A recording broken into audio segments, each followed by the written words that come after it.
आज हिमाचल मंत्रिमंडल की मीटिंग हुई है। मुख्यमंत्री श्री सुखविंदर सिंह सुक्खू जी की अध्यक्षता में संपन्न हुई है, जिसमें कैबिनेट ने बहुत सारे फैसले लिए हैं। जिसमें सबसे अहम फैसला जो लिया गया है कि राज्य स्तरीय जो हिमाचल दिवस 15 अप्रैल को मुख्यमंत्री जी ने जो स्पीति में किया था, और उन्होंने कहा था स्पीति की सभी महिलाओं को इंदिरा गांधी विकास सम्मान निधि दी जाएगी।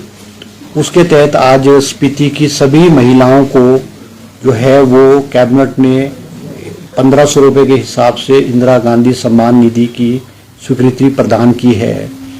जैसा कि हमने फर्स्ट फेज में हिमाचल प्रदेश की 2,31,000 महिलाओं को इंदिरा गांधी सम्मान निधि स्वीकृति प्रदान की है, और सेकंड फेज में जो है ये स्पीति की सभी महिलाओं को कैबिनेट स्वीकृति प्रदान कर दी गई है।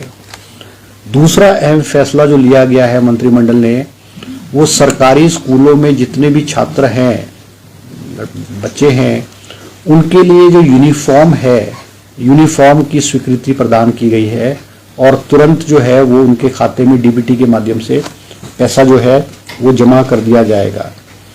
इसके अलावा जो आईपीएस डिपार्टमेंट में 50 पोस्टें जो है वो जेई की स्वीकृत की है कैबिनेट ने, और 15 पोस्टें जो है असिस्टेंट इंजीनियर की एसडीओ की स्वीकृति प्रदान की है, जिनको पब्लिक सर्विस कमीशन से जो है वो भरा जाएगा। इसी तरह से पीडब्ल्यूडी डिपार्टमेंट में भी 50 पोस्टें जो है वो 50 पोस्टें जेई की पीडब्ल्यूडी डिपार्टमेंट में भरने की स्वीकृति प्रदान की गई है, और 30 पोस्टें जो है वो ड्राफ्टमैन की जो है वो प्रदान की गई है। इसके अलावा 4 पोस्टें जो लेक्चरर की जो है आयुर्वेदिक कॉलेज पपरोला में जो है उसको भरने की जो है स्वीकृति प्रदान की गई है। इसके अलावा और भी कई इश्यूज हैं, जिसमें मुख्यमंत्री जी ने जो बजट में घोषणा की थी कि भी कुछ कैटेगरीज ऑफ एम्प्लॉयज़ के जो हैं वो सैलरी बढ़ाई जाएगी। उसमें आज जो है राजस्व विभाग में नंबरदारों का जो मानदेय है उसको 500 रुपये बढ़ा दिया गया है, और इसी तरह से राजस्व विभाग में अंतर्गत पटवारी और जो पटवारियों के साथ जो राजस्व चौकीदार और पार्ट टाइम वर्करों का मानदेय है उसको भी 500 रुपये जो है वो बढ़ा दिया गया है। इसके अलावा जो है जो अटल टनल है, अटल टनल प्लानिंग एरिया, उसको भी जो है रेगुलाइज करने के लिए कि वे हैप्पैज़र्ड कंस्ट्रक्शन ना, क्योंकि उसका जो साउथ वाला पोर्शन था उसको पहले ही प्लानिंग एरिया में कर दिया गया। टीसीपी के अंडर जो प्लानिंग एरिया में वहाँ जो भी कंस्ट्रक्शन होगी within 500 metre of both side of the road, उसको किया गया था। अब जो है वो नॉर्थ पोर्टल वाले साइड का भी जो एरिया है उसको भी प्लानिंग एरिया में जो है वो ले लिया गया है, और उसमें जो भी नक्शे और उसकी जो डेवलपमेंट होगी या कंस्ट्रक्शन होगी वो एज पर द टीसीपी उसके मुताबिक ही होगी। और एक और अहम फैसला लिया गया है, क्योंकि मुख्यमंत्री जी ने जैसे कहा है कि कांगड़ा जो है वो हिमाचल प्रदेश का टूरिज्म कैपिटल घोषणा की है मुख्यमंत्री जी ने, और उसको विकसित करने के लिए, टूरिज्म के रूप में विकसित करने के लिए एयरपोर्ट की एक्सपेंशन जो है वो बहुत ज़रूरी है, क्योंकि उसका जो स्ट्रिप है अभी 1350 मीटर के करीब है, और उसमें जो है ATR 72 ATR ही लैंड करता है, और उसकी वजह से उसका फेयर हाई है। तो आज मुख्यमंत्री जी की अध्यक्षता में फैसला लिया गया है कि एक स्पेशल लैंड एक्विजिशन यूनिट को स्थापित किया जाएगा कांगड़ा एयरपोर्ट की लैंड एक्विजिशन के लिए, जिसमें ADM जो कांगड़ा है वो उनकी अध्यक्षता में, और लैंड एक्विजिशन का प्रोसेस जो है जो स्टार्ट होगा, उसमें कुछ रिटायर्ड कर्मचारियों के माध्यम से जो है उसको भरा जाएगा।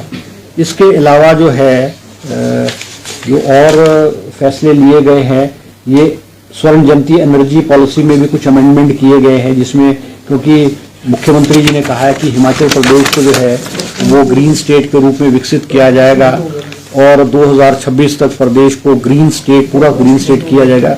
उसमें कुछ जो है अमेंडमेंट किए गए लीज के लिए, लीज रूल्स में चेंज किए गए, और जो और अमेंडमेंट किया गया है कि जो पावर HPCL और हिमूर्जा जो प्रोजेक्ट लगाएगा उसको जो है, उसके सोलर पावर का जो प्रोजेक्ट लगाएगा उसको हिमाचल इलेक्ट्रिसिटी बोर्ड जो है वो परचेज करेगा और उसका रेट तय जो है हिमाचल प्रदेश रेगुलेटरी कमीशन तय करेगा।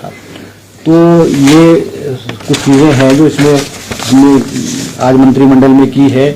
इसके अलावा छोटी मोटी और भी जो है वो चीज़ें की गई है। उसमें एक लीज पे जो बस स्टैंड है, बस स्टैंड हमारा नौदौन के बस स्टैंड है और जयसिंहपुर हिमाचल पथ निगम पर बस अड्डा व डिपो निर्माण हेतु में ये भगनैला व कतला मौजा व तहसील जयसिंहपुर में ये इसको भी लीज देने के लिए जो है मंजूरी प्रदान की गई है। हाँ, बस अड्डे के लिए, बस अड्डे के लिए लैंड को जो है ना वो लीज पे देने के लिए वो स्वीकृति प्रदान की गई है। ये नदौन का बस स्टैंड और तहसील जयसिंहपुर में जो है बस स्टैंड के लिए की गई है। इसके अलावा जो है और जो है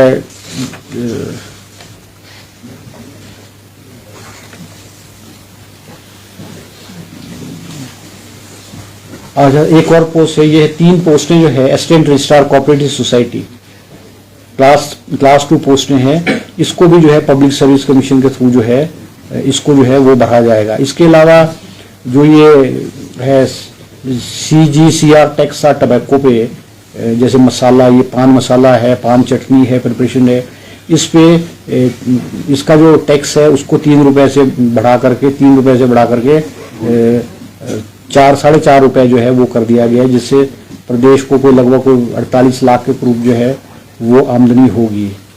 बाकी तो और जो है वो कोई ऐसे विशेष नहीं है। बाकी तो छोटे मोटे जो नॉर्मल रूटीन्स के जो हैं। सर किसी को रिपीट कर देना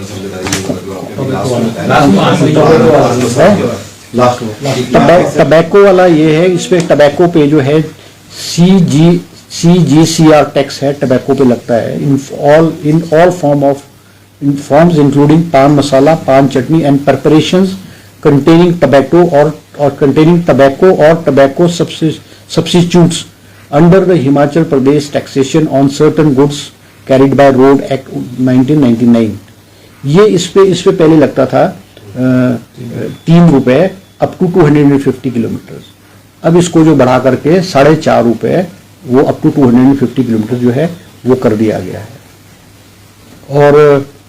और इसमें जो है अंशकालीन कर्मचारी जो है जिनके दिनांक 3/3/2023 तथा 30/9/2023 को बिना किसी अवरोध के 7 वर्ष का सेवा काल पूर्ण करेंगे को दैनिक वेतन के रूप में परिवर्तित करने के बारे में फैसला लिया गया है। अनुबंध आधार पर नियुक्त कर्मचारी दैनिक वेतन भोगी कंटीजेंट पेड कर्मचारियों की सेवाओं को नियमित करने बारे में भी जो है वो मंत्रिमंडल ने जो है वो फैसला लिया गया है।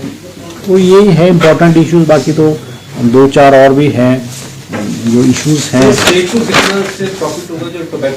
वो राउंड अबाउट 47-48 लाख से करीब होगा। सर एक ये जो आपने जो एक कमेटी है ना सर रोजगार को लेके जो कैबिनेट सर, हाँ, एक और जो कमेटी फॉर्म हुई है आज, मुख्यमंत्री जी ने आज जो है कमेटी की फॉर्मेशन की है कि वो हिमाचल प्रदेश की जो वित्तीय स्थिति है उसके बारे में जो है वो कैबिनेट सब कमेटी का गठन किया गया है और deputy chief minister Mukesh Agnihotri ji की अध्यक्षता में कमेटी का गठन किया गया है, जिसके सदस्य चंद्र कुमार जी माननीय हमारे एग्रीकल्चर मिनिस्टर और अनिरुद्ध सिंह जी हमारे माननीय रूरल डेवलपमेंट मिनिस्टर, ये 3 व्यक्तियों की कमेटी कैबिनेट सब कमेटी की फॉर्मेशन किए गए जो प्रदेश की वित्तीय स्थिति, जो प्रदेश की वित्तीय स्थिति है उसके ऊपर एक विस्तृत रूप से वो अध्ययन करेंगे और मंत्रिमंडल को जो है वो अपनी रिपोर्ट जो है वो सबमिट करेंगे। सर तंबाकू तो सर प्रदेश में पहले ही बैन है सर, इसमें नहीं, टबैको नहीं है ये, जिसमें टबैको को किसी भी फॉर्म में इस्तेमाल किया जाता है ना, जैसे पान मसाला है, अपन किसी भी फॉर्म में जो टबैको। सर ये जो आपकी अध्यक्षता वाली सब कमेटी है उसकी क्या आपने रिपोर्ट सबमिट? नहीं, उसके बारे में मंत्रिमंडल में कोई चर्चा नहीं हुई है। कैबिनेट सब कमेटी की जो चर्चा है वो कैबिनेट सब कमेटी में ही होगी और जब कैबिनेट सब कमेटी चर्चा करने के बाद वो रिपोर्ट कैबिनेट को और मुख्यमंत्री को देगी। ओवरऑल मैंने आपको विस्तृत रूप से बता दिया, अलग अलग डिपार्टमेंट में आईपीएच के हैं, पीडब्ल्यूडीज के हैं, मैंने आपको बताया तो है। इसमें जेईज के जो है वो आपके जो है आईपीएच में 15 पोस्टें ए की है, असिस्टेंट इंजीनियर की है, 50 पोस्टें जेई की है आईपीएच डिपार्टमेंट में। पीडब्ल्यूडी डिपार्टमेंट में 50 पोस्टें जेई की स्वीकृत हुई है और 30 पोस्टें ड्राफ्टमैन की स्वीकृत हुई है। और जो है असिस्टेंट रजिस्ट्रार कोऑपरेटिव सोसाइटी की जो है 3 पोस्टें जो है वो, मतलब ये टोटलिटी में कितनी है? और 4 पोस्टें जो है ये लेक्चरर की आयुर्वेदिक मेडिकल कॉलेज पपरोला में हुई। तो आप जोड़ दो, उसके जोड़ लेना नहीं, उस बारे में कोई चर्चा नहीं, जो पेंडिंग रिजल्ट्स के बच्चों के वो कोई चर्चा नहीं, क्योंकि कैबिनेट में तो वही चर्चा होगी जो एजेंडे में होगी। Thank you.